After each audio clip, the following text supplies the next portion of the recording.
I promise I tried to show love to these niggas, now I'm in gremlin mode. Gotta keep that heat on you in Memphis, man, this shit get cold. Sneak this and then thought I wouldn't notice it. You niggas bold, but I ain't worried about shit you run up on me, I'm gon' grip my pole. Goddamn, my nigga, you trippin'. I wonder what the fuck I did, got you all in your feelings. Go ask the hood, that time I checked, I'm putting on for the village. They fucking with me around the globe, give a fuck if you feel it. I'm taking off like Spirit, nigga. Yeah, we could've been superstars. Nigga, you used to hoop in my yard. It ain't no fucking dirt on me, how the fuck you gon' pull my card? I never switched up, I'm still the same little nigga from the start. Little nappy braids on Gina Drive, moved her out with 5. I'm popping my shit, I'm still gon' blow, they don't want me to thrive. Know I'ma dip if I feel tension soon as I arrive. Survive that shootout in the hood, happy I'm still alive. Feeling like Mo 3, I just got too much pride. Gone and think I ain't peeping shit, I'm just gon' let it. I promise I tried to show love to these niggas, now I'm in gremlin mode. Gotta keep that heat on you in Memphis, man, this shit get cold. Sneak this and then thought I wouldn't notice it. You niggas bold, but I ain't worried about shit you run up on me, I'm gon' grip my pole. Goddamn, my nigga, you trippin'. I wonder what the fuck I did, got you all in your feelings. Go ask the hood, that time I checked, I'm putting on for the village. They fucking with me around the globe, give a fuck if you feel it. I'm taking off like Spirit, nigga. Yeah, we could've been superstars. Nigga, you used to hoop in my yard. It ain't no fucking dirt on me, how the fuck you gon' pull my card? I never switched up, I'm still the same little nigga from the start. Little nappy braids on Gina Drive, moved her out with 5. I'm popping my shit, I'm still gon' blow, they don't want me to thrive. Know I'ma dip if I feel tension soon as I arrive. Survive that shootout in the hood, happy I'm still alive. Feeling like Mo 3, I just got too much pride. Gone and think I ain't peeping shit, I'm just gon' let it. Yeah, let me be clear. So I hit the homie, the big homie Jay-Z, right? And I told him to come pull up on me. And he pulled up on me. And this is exactly, I swear to God, my nephew, where's my nephew at? He right here to the left. I said to my nephew, I said, yo, listen, I have to ask him this straight up. So I said, yo, why, who is the people that's on NFL? And he said to me, and I'm sorry for anybody who don't understand, and he said, the white guy called for 50 Cent. So I said, well, who's the white guy? I'm digging this Jimmy Iovine. He said, no, Eminem called directly for 50. And he said, that's his guy. He said, I can't do it if I can't bring 50 on. But that's his guy. That was beautiful. And guess who's Dre's guy? Your guy. Me. Let's start with the recent and then work our way back. Right. Beans came out last weekend at our powerhouse. Right. And Jay was on stage. I'm a witness to the fact that Jay called the state troopers and the K9 units were outside and Beans came to me and told me he called all of them because he thought we was going to bring it to him because he hasn't represented what it was he was supposed to do for me. Yeah, that was a sucker move, man. You know what I mean? I look at what Jay was doing, but he feels like he's doing his traditional business. You know, it's just Jimmy Iovine doesn't say Rockefeller for life, we family. Right. He says this is Interscope Records. You know what I mean? Right. So when you're not generating interest or you're not doing what he feels like is the best possible business deal, it's nothing personal, it's just business.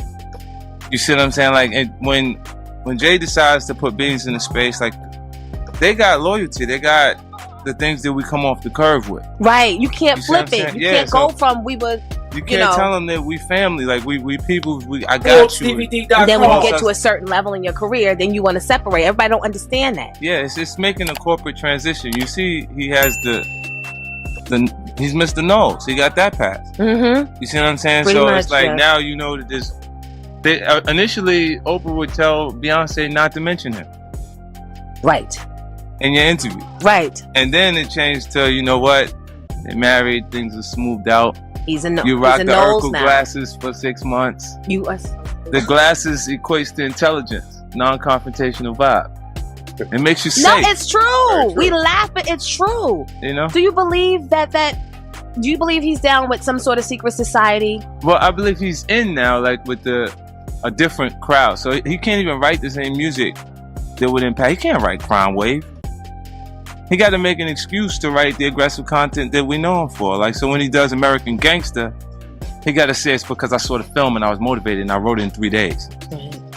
Instead of saying, this is how I'm thinking. Have you ever been approached by the secret society that when a rapper, and I'm talking about when musicians, black artists reach a certain level, this secret society still wants to infiltrate and control the minds of our youth, and so they incorporate you into the secret society, and so secretly you put out messages but you don't go against their grain, but it's like you're dressed like us, but you speak for them. But if you see, like, I haven't been approached by anybody like that. I know that there's a point where they have like different expectations of you. Mm-hmm. Like Jay, when they do My President is Black, they go, he knows better than that. But they don't say nothing about Jeezy. You see what I'm saying? Being on the same song, because they look at him like he doesn't know better than that. Okay. You know, and it's a point where some artists start to want to be something different. And there's nothing wrong with being something different. When you get older, you know, you start to be a little more mature. There's certain things start making sense to you, certain things don't. And it's obvious he's at a point where nothing really matters to him outside of his, you know, relationships, his family. And maybe, you know, that works for him. But when he makes comments like nobody's scared of 50 Cent in regards to Kanye, and that was, you know what that was? It's the non-confrontational vibe we just talked about. Like, the guy who was talking to him made him feel like a punk. Mm-hmm. And he had to point out, come on, get it right. Nobody's scared of 50. You know what I'm saying? Like, they don't have no issue with me. I didn't say nothing to him. Right. You know what I'm saying? At that point, he's not addressing the guy, treating him like he was afraid of 50 Cent. And that guy's doing that based on him being safe. You know, like having a more approachable vibe. Like, Lil Mama, there's points where people enjoy music. 2003 to 2005, you couldn't find anybody that said that they would generate more interest in 50 Cent and hip-hop. And wasn't anyone walking on the stage. Mm-hmm. Because people was getting stabbed at a award show. Right. You know, it was different things that was happening that made them feel like, wait, he might not be in the mood for me right now. Mm-hmm, mm-hmm. So I'd watch artists look and not be sure that they can come say what's up. Like, they'll say what's up to Tony in the Banks and say, tell son I said what's up. Right. You know what I'm saying? Because they don't know, like, how I was, because they see me addressing other artists and competing. They're afraid. It is a little... They're afraid. I have to admit, and I told Nelson, I said, I be wanting to call the office and have conversations, but he might be taping. And I can't, like, because that's how our minds sometimes work. You know what's alike, interesting? and you have to get these cats sometimes. That was the one time I had a camcorder. Like, it's not set up where I'm actually taping everything. Right. I had a camcorder and I taped it because that reflected how often that was happening. And we're now referring to the Young Buck situation. Right. Because I taped that conversation because the public wouldn't understand why I was upset with him.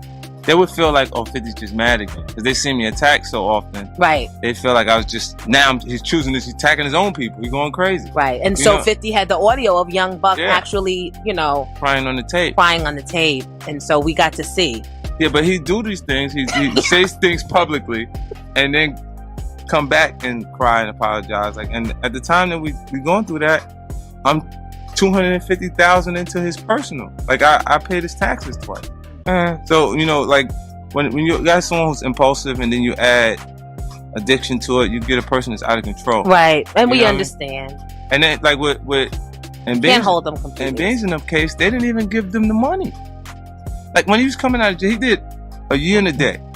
He's in the penitentiary, federal penitentiary in Jersey, because my uncle been down 16 years, and I used to stop by to see him. This is during the Get Rich or Die Trying, when my schedule was so hectic. I was flying back every month to go see him, because for that time period that I sat across him, he was completely free.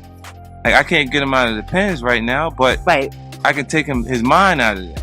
Right. You see what I'm saying? And I talked to him, and then from that point, that's enough for him to be like, man, you really ain't got to come see me next month, but if you can, I'd like to see you. You see what I'm saying? Just because that was enough. And Beans had to be in there and feel that. He had to feel me come in the building and say, Jay ain't coming to see me.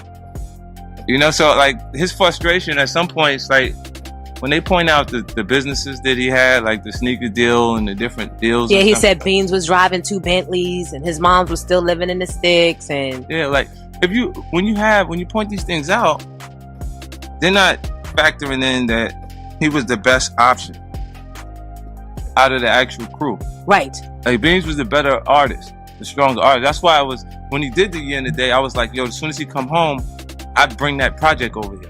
Mm-hmm. So I was gonna he would have got at least 800,000 at that point to come in. You see what I'm saying? Right. To come over. But why didn't the deal happen? Because Jay was telling them that he didn't want to lose him. It's the same. You know what happened? You don't want to lose him, but you don't want to do nothing with him. Jay and Puffy had these feelings towards me at one point, I believe. They didn't want to lose anything to me at that point while that energy was going on. So and it's like, meanwhile, Beans suffers. He's the one suffering. Yeah, Puff didn't want to sign the Mace deal. Right. You see what I'm saying? And Jay didn't want to do that, like, because it was like to him, like, you know, the perception of it is like I'm losing something to him now. Like, they're very competitive. Right. He even thinks that he's competing. What did he say? The only one, I'm not competing. I don't have to respond to Game or somebody because the only ones that are better than me are not, or as good as me, excuse me, are Nas and Eminem.